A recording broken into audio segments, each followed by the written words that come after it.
Hi, everybody. Before I get too far into my speech, I want to let you know that I'm kind of short of breath today, so I'm going to take a lot of weird pauses and make a lot of dramatic, awkwardly timed sighs. So I'm not being emotional or anything. It's just that my lungs aren't cooperating very well. How many of you are currently students? Excellent. Wow, great. Okay. So, one moment. Please think of something nice. I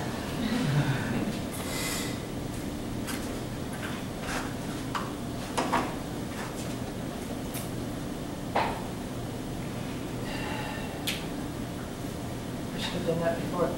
All right. I don't have anything nice to look at, so I guess I'm just going to start and kind of tell you about my journey to how I've gotten where I am today with the Japanese language and why I chose freelancing, translation, and interpreting. I came into studying Japanese in maybe not the most common way. I think there's all different ways to get into it, but I started studying Japanese at home as a hobby. It wasn't a language offered in my high school. I think this part of the story might be sort of common. It wasn't a language offered in my high school, so I just got it's actually a kid's picture vocabulary book, and it taught you hiragana and katakana, and it had a bunch of just pictures. Like every page was, here's a scene from a station, here's a scene from your house, and it had all of the items in the picture written in whichever was appropriate, hiragana or katakana. And that's how I started studying Japanese. And I got a couple of, somehow, pen pals. The internet was just becoming a thing at the time for regular people. And I think I found a website for international pen pals, and I got a couple of Japanese pen pals. So the reason I had started this hobby is because I was very ill as a teenager. I still have systemic lupus, and at the time it was damaging my brain and my lungs and my heart so much that my doctors figured that and they told my parents that I probably wouldn't live past my 21st birthday. And so I was too ill to complete high school. I completed the 10th grade and got a GED, and then ended up with a lot of time sitting around at home. I did get a wish from the Make-A-Wish Foundation in the meantime, so if you've ever heard of that. I'm a Wish Kid alumni as well. So I ended up studying Japanese, just kind of, it seemed kind of like neat, you know. I liked that it had a different alphabet. I did terribly with Spanish in high school, so I thought maybe try something else, you know, and Japanese came a lot more easily to me, so that was a great start. Around the time I was 18, my friends all graduated high school, and two of my good friends went up to Kent State, and they told me how much fun they were having. So when I was 20, I decided, oh, why not go to college, I guess. Maybe they'll have something that I want to try.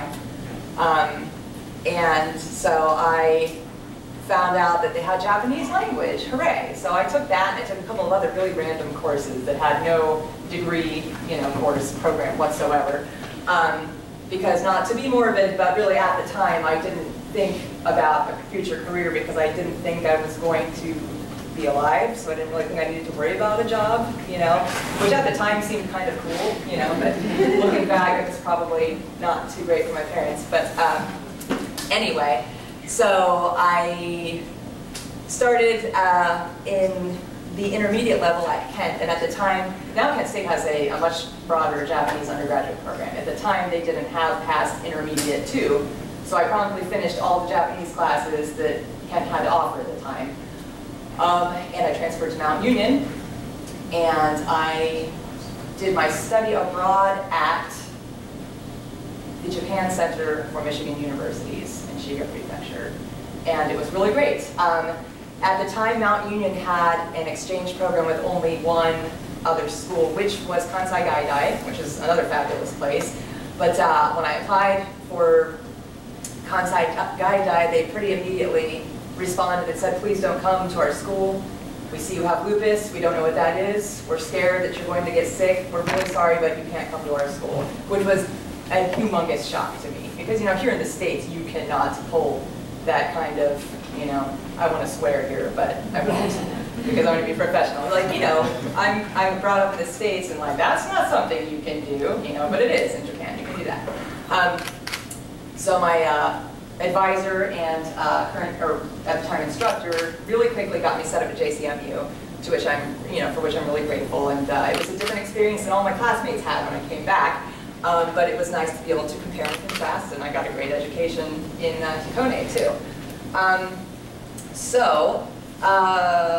When I finished my program there, it was sort of funny because you could do 1 semester or 2 4-year degree at Mount Union.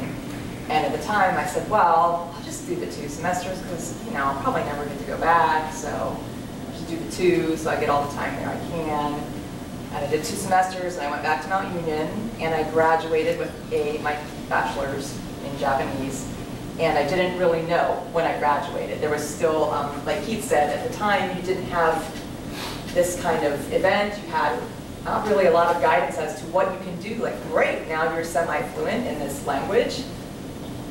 What can you do with it? You know, there really wasn't a lot of guidance at the time, or, you know, a good network available. So all I knew was that I just wanted to go back to Japan ASAP, you know. I had made a lot of friends. I just really felt like that's, for whatever reason, where I belonged at the time being. And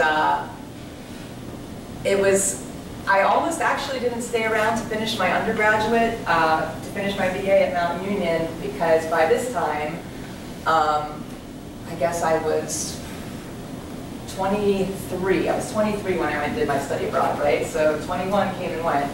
So I was like, oh, well, you know, better just, life is short, you know, take every chance you can when you get it. So I really debated, like, you know what? Everybody, when I was in Japan, says that you can just get English teaching jobs really easily. I don't need my degree. I can just go back over. I can get a visa somehow. I'll just get a teaching job. And I'll just make a life, you know? Make a life. And this was my plan. And I was telling this to a coworker during my summer job. I think I had a job waiting tables. So I was telling